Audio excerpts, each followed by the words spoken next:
Barcelona Barcelona Barcelona Real Madrid. প্রশ্নের আসলে প্যাটার্নগুলো আমরা এরকমই পাচ্ছি। অনেকেই বলছে যে অনেক ফ্যানরা নাকি গর্ত থেকে বের হয়েছে।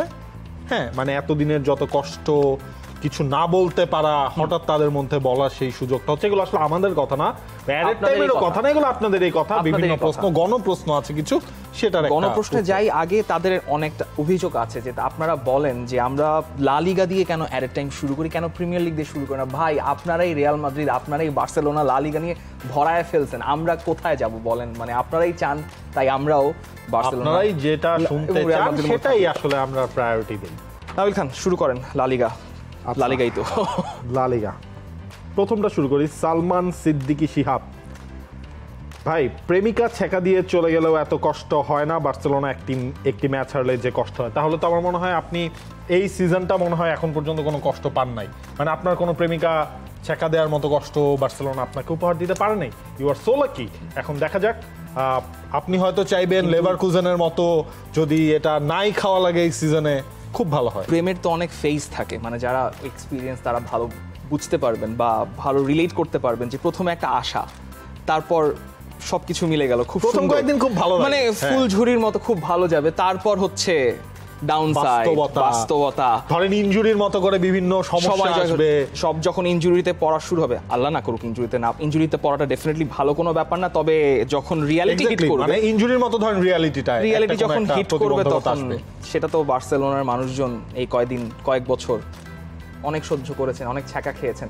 একটু ভালো লাগাটা আমাদেরও ভালো লাগছে, বার্সেলোনা এরকম ভালো খেলছে, ইটস ফাইন। মানে একটা লাইফ লেসনও আসলে দিয়ে দেওয়া যায় যে বার্সেলোনা এবং প্রেম দুটাতে আসলে ধৈর্য দরকার, অনেক ধৈর্য দরকার, অনেক ধৈর্য দরকার।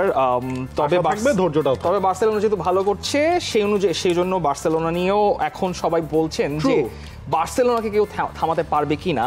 আমরা একটু বুঝি ব্যাপারটা কি বলতে চাচ্ছেন। এটা ছিল না যে কেউ থামাতে পারবেন না, এটা বাংলা একটা র্যাপ সং ছিল, ওটা মিস হয়ে গেছে। একটু কেউ জানলে একটু জানিয়ে দেবেন আমাদেরকে। ওকে, আলামিন বলছেন যে রাফিনিয়া করলোটা কি ভাই, মানে বার্সেলোনা কি পারবে লা লিগা জিততে? এই বার্সেলোনাকে থামাবে কে? ওই যেটা বললাম যে ধৈর্য ধরেন একটু, এই বার্সেলোনাই থামাই দিতে পারে যদি নতুন করে, আমরা একটু আগে আপনিই বলছিলেন যে নতুন কোনো যদি ইনজুরি খুবই সিরিয়াস ইস্যু, ধরেন মার্ক বের্নাল যে মানে তিনি পুরো সিজনের জন্য ছিটকে গেছেন, অথচ প্রি সিজনটা কি দারুণ স্টার্ট করলেন, এই সিজনের ম্যাচগুলোতেও কি দারুণ স্টার্ট করলেন। এখন শেষ পর্যন্ত কাসাদোকে ওই রোলে খেলানো হচ্ছে, কাসাদো তার সঙ্গে খেলেছেন, বের্নালের সঙ্গে পেদ্রি নিচে নেমে খেলছেন, এবং ট্রান্সফার ডেডলাইন এর দিনে স্টিফেন বাইজেটিচকে হাইজ্যাক করার মতো একটা ঘটনা প্রায় ঘটে যেতে পারতো। শেষ পর্যন্ত যেহেতু সালজবুর্গের সঙ্গে লিভারপুলের সম্পর্ক ভালো, লিনজার্স সেখানে কোচ, তাই বাইজেটিচ ওখানে গেছে। তার মানে ডেফিনেটলি বার্সেলোনার ওখানে একটা বড় ঘাটতি আছে। এখন যদি বার্সেলোনার কোনো একজন প্লেয়ার, সে ফর মানে রিজন যে লাইপজিগে আপনার দানি ওলমোর ট্র্যাক রেকর্ড কিন্তু খুব একটা যে ভালো তা কিন্তু না, ইনজুরি ট্র্যাক রেকর্ডে দানি ওলমো যদি ইনজুর্ড হয়ে যান তার ব্যাকআপ কই? তার ওরকম ব্যাকআপ নাই। যদি বালদে না থাকেন, বালদের জায়গায় কিন্তু ওই তার নামটা কি মারিন একজনকে খেলানো হচ্ছে লেফট ব্যাকে। সো ওই ডেপথের জায়গাগুলোতে কিন্তু সমস্যা রয়েছে। আবার যদি লামিন ইয়ামালের উপর আপনি বেশি প্রেশার দিয়ে ফেলেন, তিনি যদি কোনো একটা ইনজুরিতে পড়ে যান, কুবার্সি যদি ইনজুরিতে পড়ে যান, বার্সেলোনা ওই ডেপথটা কিন্তু নাই। সো বার্সেলোনার জন্য সবচেয়ে বড় ব্যাপার এই উইনিং রানটা ধরে রাখার জন্য যে তাদের প্লেয়ারদের ফিটনেসটা যেন ঠিক থাকে। নয়তো হান্সি ফ্লিক এই যে প্রেমের সময়টা ড্রিম রান শুরু করেছে, একটা ড্রিম রান, এই ড্রিম রানটা আসলে দুঃস্বপ্নে পরিণত হতে পারে।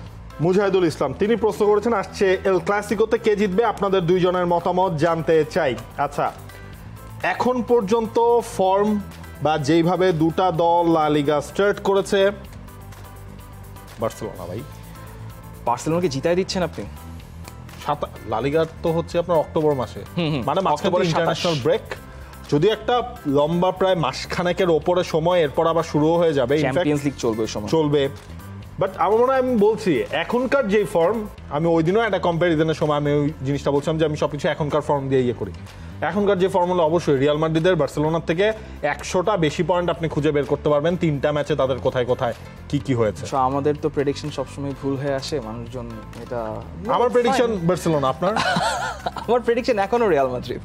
ওকে, আর আমরা শুনুন, এখানে একটা সুবিধা আছে, প্রেডিকশনটা যদি ভুল হয় তখন বলবো আমি তো ইচ্ছা করে সেটা বলেছিলাম। না আপনি বললেন বার্সেলোনা, আমি বললাম রিয়াল মাদ্রিদ, কারণ না কারণটা তো মিলে যাবে। জয় হবে অ্যাডেড টাইমের, জয় হবে ফুটবলে। এক্স্যাক্টলি। শুভ হোসেন তিনি বলছেন যে শুরুর দিকে রিয়াল মাদ্রিদ যদি বেশি পয়েন্ট হারায় তাহলে কি লিগ জিততে পারবে? তো না, মানে শুরুর দিকে পয়েন্ট হারানো না, একটা তখন মেন্টাল প্রেশার হয়ে যায়। এইটা হচ্ছে কি একটা বড় জিনিস। কারণ আপনি একটা হিসেব করেন, 38 ম্যাচের স্প্যানিশ লা লিগা, 3টা ম্যাচ শেষ। ম্যাচের হিসেবে ধরেন অনেক বাকি আছে 35টা, কিন্তু পয়েন্টের ডিফারেন্সও তো আপনার হচ্ছে কি আজকে রিয়াল মাদ্রিদ জিতলেও সেটা 4, আর by any chance Real Madrid যদি আজকেও যদি পয়েন্ট হারায়, ধরেন ড্র হলো, খবরই আছে 6, মানে 4 ম্যাচের মধ্যে 6 পয়েন্টের ডিফারেন্স। হ্যাঁ, তখন আপনার ধরে নিতে হবে বার্সেলোনাকে 2টা ম্যাচেই হারাতে হবে। এক্সাম্পল, এখানে রিয়াল মাদ্রিদ বা এই জায়গায় যে থাকে ওই হোম অ্যাওয়ে 2টা ম্যাচেই হারাতে হবে, প্লাস নিজেদের আর কোনো ম্যাচে হারা যাবে না, এটা করতে হবে। এক্স্যাক্টলি। 38 ম্যাচের সিজনে পয়েন্ট হারানোটা খুবই স্বাভাবিক।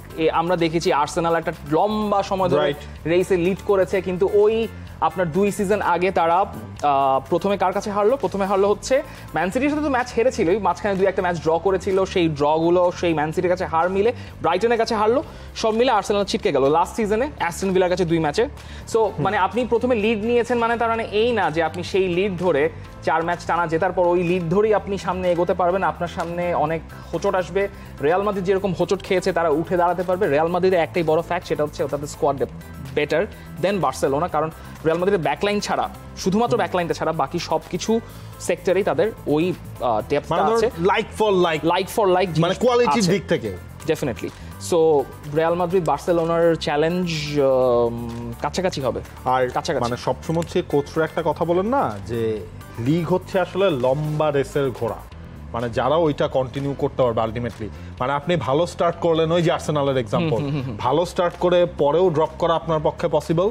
সো ওই ম্যাচ বাই ম্যাচে আলটিমেটলি ভাই ম্যান সিটি জানুয়ারির পর যে রানটা দেয়, হ্যাঁ ওইটাই দেখেন আপনি কেউ করতে পারে। মানে আপনি লা লিগায় ধরেন এটা রিয়াল মাদ্রিদ করলো এবার, এক্স্যাক্টলি করতেই পারে। মানে কনসিস্টেন্সিটাই আসলে। তবে আমরা ফেভারিটিজম দেখাচ্ছি না যে রিয়াল মাদ্রিদকে আমরা এগিয়ে রাখছি, বার্সেলোনাকে পিছিয়ে দিলে, ব্যাপারটা এরকম না। সেটা হলো তো ভাই আমি এল ক্লাসিকোতে জিতেইতাম না ভাই, আপনি তো সেটা জানেন। সেটাই আমি ভালো মতোই জানি। It's fine. আচ্ছা, তানভীর আহমেদ খান, এখনো বার্সেলোনাতেই আছি আমরা। এই প্রশ্নটাও বেশ ইন্টারেস্টিং। বার্সেলোনা লাস্ট 4টা ম্যাচে প্রতিপক্ষ দলকে 20 বার অফসাইড ট্র্যাপে ফেলেছে। এই হাইলাইন ডিফেন্সকে কিভাবে দেখছেন? মানে হ্যান্সি ফ্লিক তো দ্যাটস ট্রু যে অনেকটাই হাইলাইন করে ডিফেন্ডিং লাইনটা তিনি আসলে মেক করছেন, এর মধ্যে অফসাইড ট্র্যাপেও ফেলছেন। আবার হচ্ছে হ্যাঁ বার্সেলোনা সোল কি এখন পর্যন্ত 4 ম্যাচের আমার একটা মানে 2-1 প্রথমে 2টা ম্যাচে তারা প্রথমে গোল কনসিড করেছে, তারপর তারা ম্যাচে কামব্যাক করেছে। এর মধ্যে একটা গোল রয়েছে ওই আপনার ওই হাইলাইন ডিফেন্ডিং এর কারণে আলটিমেটলি ওরা খেয়েছে। এক্স্যাক্টলি।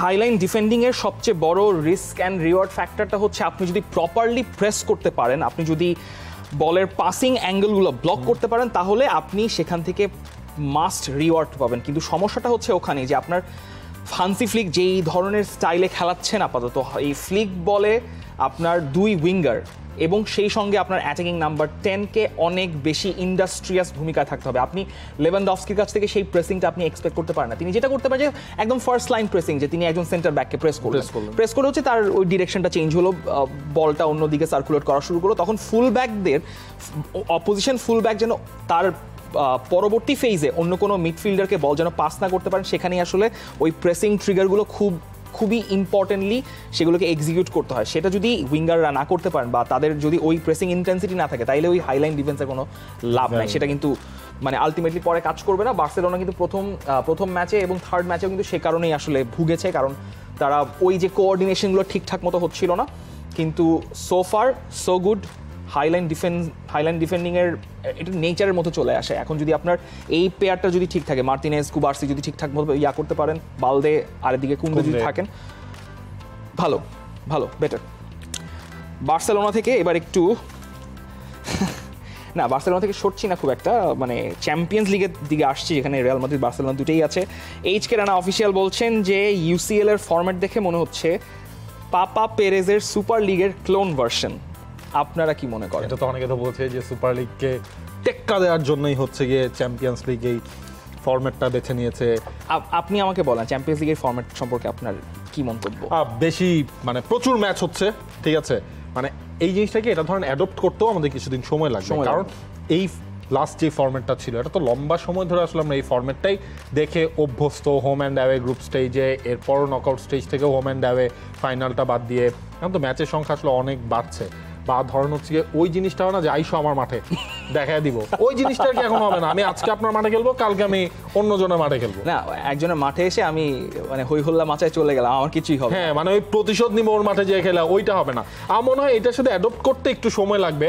আর ওই ড্রতে তো মনেই হচ্ছিল অনেক হিবিজিবি, মানে মনে রাখা যাচ্ছিল না এত কিছু। এটা নিয়ে সবচেয়ে বেস্ট কথাটা বলেছেন গুন্দোয়ান, সেটা বলেছেন 2021 সালে, যে তিনি বলছেন যে সুপার লিগকে টেক্কা দেওয়ার জন্য আমি এমন একটা চ্যাম্পিয়ন্স লিগের ফরম্যাটটা আনছি যেটা আসলে মানে দুই ইভেলের মধ্যে লেসার ইভেল, মানে ওই হিসাবে গুন্দোয়ানের কথাটা ছিল এরকম।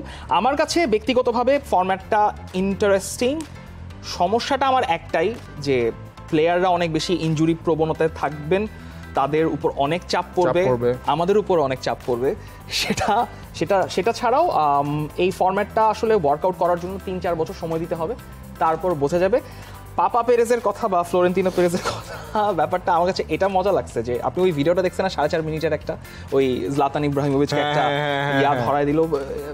আমার কাছে লাগছে পুরো জিনিসটা হচ্ছে আলেকজান্ডার সেফেরিন নিজের একটা মানে বিচার করলেন আর কি, যে আমি কোন হনু, আমি দেখাই দিলাম যে তোমরা কিসের সুপার লিগ নিয়ে আসো, আমার ফরম্যাটের জিনিসটা দিয়ে এটা হচ্ছে আমার মাস্টারপিস। Exactly, interesting. তবে এটা শিওর যে জলাতান ভালো অ্যাক্টর। আতিক খান একটা ঝামেলার মধ্যেই ফেলে দিয়েছেন আপনি। হ্যাঁ, তার প্রশ্নটা নিয়েছি। Toni Kroos, Kevin De Bruyne, Andres Iniesta, start bench sell. Oh my God, কি অদ্ভুত। আবার বলেন। Toni Kroos, Kevin De Bruyne, Iniesta. Toni Kroos start. এখন যদি আপনি যদি এটা খুব বর্তমান প্রেক্ষাপটে যাচাই করেন, বর্তমান প্রেক্ষাপটে যদি যাচাই করতে চান তাহলে প্রেক্ষাপট হিসেবে তো সম্ভব না, লাভ নাই, ইনিয়েস্তা তো নাই, লেগেসি ধরে হিসাব করতে। আচ্ছা দাঁড়ান, আপনার প্রোফাইল হচ্ছে Toni Kroos, KDB, Iniesta.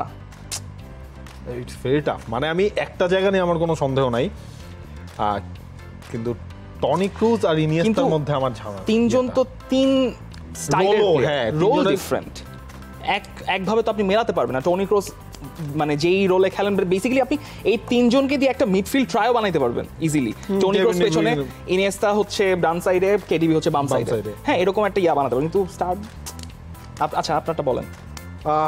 Toni Kroos start, Iniesta bench, sell KDB. It's very tough. মানে আমি আগেই সেলটা আমি ফাইনাল করে ফেলেছিলাম, এরপর স্টার্ট আর বেঞ্চ। হ্যাঁ ভাই, আমি স্টার্ট করাবো ক্রুজকে, দরকার আমি 20 মিনিট স্টার্ট করা, বাকি 70 মিনিট আমি ইনিয়েস্তাকে খেলাবো, কিন্তু স্টার্ট আমি ক্রুজকে করাবো। দুইটা বেঞ্চ অপশন রাখা যায় না? আচ্ছা, আমি স্টার্ট করবো টনি ক্রুজকে, বেঞ্চ করাবো কেডিবিকে, সেল করবো ইনিয়েস্তাকে।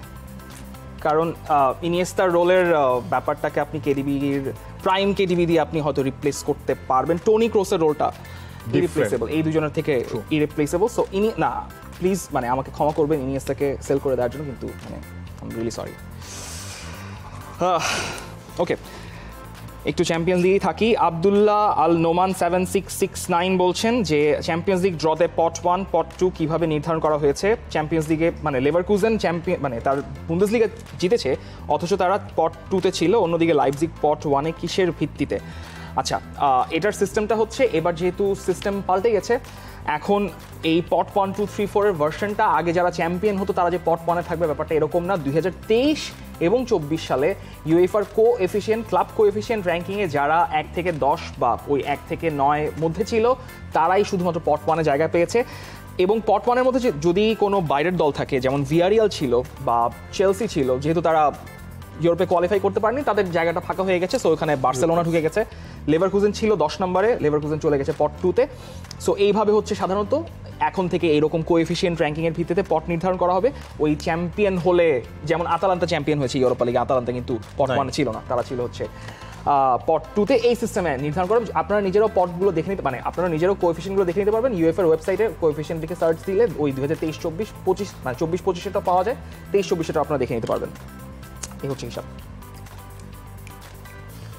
আচ্ছা, ফাইজ খান অ্যাডাম তার প্রশ্ন, হল্যান্ড কি মেসির রেকর্ড ভাঙতে পারবেন 91 গোল এক সিজনে? ইম্পসিবল। হল্যান্ড যতই মেশিন হন না কেন, ওটা কারণ possible। কারণ উনি তো নরওয়ের হয়ে তো মানে মেজর খেলা ওভাবে পাবেন না, মানে পেলেও যে তার ট্র্যাক রেকর্ড যে নরওয়ের হয়ে খুব না ভালো ডেফিনেটলি, কিন্তু তিনি ওরকম টানা মেসির মতো গোল করতে পারবেন না, তো সম্ভব না। ওটা কিন্তু হচ্ছে মেসির, ওটা আবার একটু মনে করে দিতে চাই, সেটা কিন্তু এক সিজন না, একটা ক্যালেন্ডার ইয়ার, একটা ক্যালেন্ডার ইয়ার 2012 জানুয়ারি থেকে ডিসেম্বর পর্যন্ত ওই টাইমটার মধ্যে, এবং ওই সময়টার মধ্যে বার্সেলোনার হয়ে 79টা গোল করেছিলেন, আর বাকি 12টা করেছিলেন তিনি আর্জেন্টিনার হয়ে।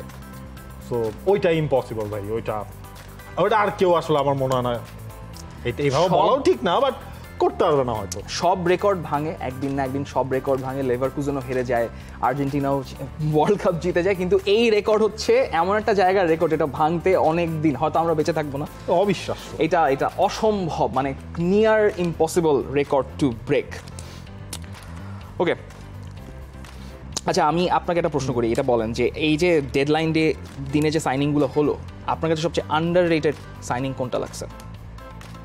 বা পুরা ট্রান্সফার সিজন নিয়েও বলতে পারেন, কোনো সমস্যা নাই। আন্ডার রেটেড যদি বলেন, আমার কাছে মানে এটা আমার ফেভারিট সাইনিংও, হ্যাঁ, আবার আমার কাছে মনে হয়েছে এই জায়গাটায় ওরা একটু বেশি সে ডিমান্ড করতেও পারতো, এবং তার পারফরমেন্স দিয়ে সেই জিনিসটা অলরেডি সে প্রমাণ করেছে, সেটা হচ্ছে দানি ওলমো সাইনিং হচ্ছে আপনার কাছে আন্ডার রেটেড এবং আন্ডার রেটেড মনে হচ্ছে এই সেন্সে, ওরা আরেকটু ভাই দাম ওঠার দরকার ছিল, এবং কি খেলছে টাকা নাই তো বার্সেলোনার, অন্য ক্লাবে যাইতে ভাই, চাইতো না, অন্য ক্লাবে যাইতে। কিন্তু আমার কাছে এই প্রশ্নে যাওয়ার আগে মনে হয় আমার কাছে সবচেয়ে আন্ডার রেটেড এবং ভ্যালু ফর মানি সাইনিং হচ্ছে রাহিম স্টার্লিং। কারণ হচ্ছে এই মোহাম্মদ সাইফুল্লাহ 5728 বলছেন, রাহিম স্টার্লিং আর্সেনালে কোন জায়গায় পারফেক্ট বলে মনে করেন? আসলে সে লেফট ও রাইট দুই উইংয়ে খেলতে পারে। যখন হচ্ছে আর্সেনালের সিজন নিয়ে আমরা কথা বলছিলাম যে আর্সেনাল কি এবার পারবে কিনা, আমরা বলছিলাম যে ম্যানচেস্টার সিটির এক্সপিরিয়েন্স এবং ডেপথ এর কারণে আর্সেনাল হয়তো ওই জায়গায় মার খেয়ে যেতে পারে। রাহিম স্টার্লিং ওইরকম একজন ভার্সেটাইল প্লেয়ার, যিনি লেফট ফুটেড রাইট ফুটেড দুই ফুটেই তার ওই আছে, শট নিতে পারেন, লেফট রাইট দুই উইংয়েই খেলতে পারেন। আমার মনে হয় রাহিম স্টার্লিং আসার কারণে আর্সেনাল একটা হলেও, ধরেন 4টা ট্রফি আছে, Premier League, Carabao Cup, FA Cup, ওইদিকে চ্যাম্পিয়ন্স লিগ, কিছু একটা পেয়ে যেতে পারে ওই ডেপথটা অ্যাড করার কারণে।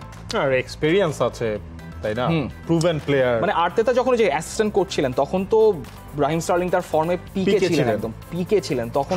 ওই যে চ্যাম্পিয়ন্স লিগের একটা কার্ডও দেখছিলাম যে লেভানডস্কি, মেসি, তার নিচেই হচ্ছে রাহিম স্টার্লিং এর নাম পুরো সিজনে সবচেয়ে বেশি গোল কন্ট্রিবিউশনের তালিকায়। Raheem Sterling is a good signing for Arsenal. আমার হাতের শেষ প্রশ্ন, শাহজালাল, উনি আমাদের উপর একটু মনোক্ষুণ্ণ হয়েছেন। কেন ভাই? কালকে রাতে এভারটন বোর্নমাউথের ম্যাচে অসাধারণ একটা কামব্যাক হয়ে গেল, আর আপনাদের কোনো খোঁজ খবর নাই। এই যে খোঁজ খবর দিলাম ভাই প্রশ্নটা নিয়ে, সময় স্বল্পতার কারণে মূল শোতে আমরা এই ম্যাচ নিয়ে কোনো কিছু আসলে বলতে পারিনি, সেটার জন্য আমরা আন্তরিকভাবে দুঃখিত। কারণ আপনি নিজেই যখন আপনি মূল শোটা দেখেছেন, আপনি বুঝে গেছেন আজকে আমরা ওভার করেছি, আমাদের যে ডিউরেশন ছিল এটা থেকে আমরা অলরেডি ছাড়িয়ে গেছি। কারণ আজকে এত খেলা ছিল, কোনটা দেখে আপনি কোনটার কথা বলবেন? ম্যানচেস্টার সিটির কথা বলতে হবে, আপনার রাতে খেলা রয়েছে ম্যান ইউ লিভারপুলের, সেটা বলতে হবে, এবং এখন মনে বললাম আমরা চেলসি যে আজকে ম্যাচ আছে সেটাও বলি না, কারণ প্রায়োরিটি লিস্টে ওইটা আসলে নিচে পড়ে গেছে। যখন আপনারা এই অ্যাডেড টাইমটা দেখবেন ততক্ষণ চেলসি ক্রিস্টাল প্যালেসের ম্যাচ শেষ হয়ে আপনারা অ্যানালাইসিস করে শেষও করে ফেলেছেন, সো সেটা আর নাই। বা ম্যাচটা আসলে অসাধারণ হয়েছে, মানে আমি পরে দেখছিলাম, ম্যাচটা তো সরাসরি দেখি নাই, তো পরে আপনার দেখে মানে অবাক হলাম যে 87 থেকে তো গোল দেওয়া শুরু হলো। 87 থেকে 7 মিনিটের একটা 7 মিনিটের মধ্যে মানে ঘূর্ণিঝড় একটা গোলের ঝড়, 3টা গোল দিয়ে দিল বোর্নমাউথ। আমি ম্যাচটা দেখি নাই, আমি মনে হয় আমার দেখা দরকার ছিল মানে অ্যাটলিস্ট পরে রেজাল্ট দেখে পরে ইয়ে হচ্ছে যে, কারণ আমার দেখে মনে হচ্ছে এভারটন ঘরের মাঠে বোর্নমাউথকে ঠিক আছে 2টা গোল দিতেই পারে, কিন্তু এভারটন বোর্নমাউথের সঙ্গে এরকম ডমিনেটিং হতে খেলা পসিবল না। বোর্নমাউথের যেই রিসেন্ট চেঞ্জেসগুলো, আন্দোনি ইরাওলার আন্ডারে খুবই ভালো লাগে আমার টিমটার খেলা দেখতে। আন্দোনি ইরাওলাও খুব আমার পছন্দের কোচ, সো আমার কাছে মনে হচ্ছে যে ঠিক আছে, রেজাল্ট ঠিক আছে, পারফেক্ট 2-3। আর এভারটনের জন্য এটা তো খুবই বাজে একটা বড়, তো 4টা ম্যাচই মনে হয় হারলো। হ্যাঁ 4টা ম্যাচই হারলো, এটা খুব একটা না, 4টা না 3টা ম্যাচ হারলো, 3টা ম্যাচই হেরে ফেলো, সো নট গুড সাইন্স।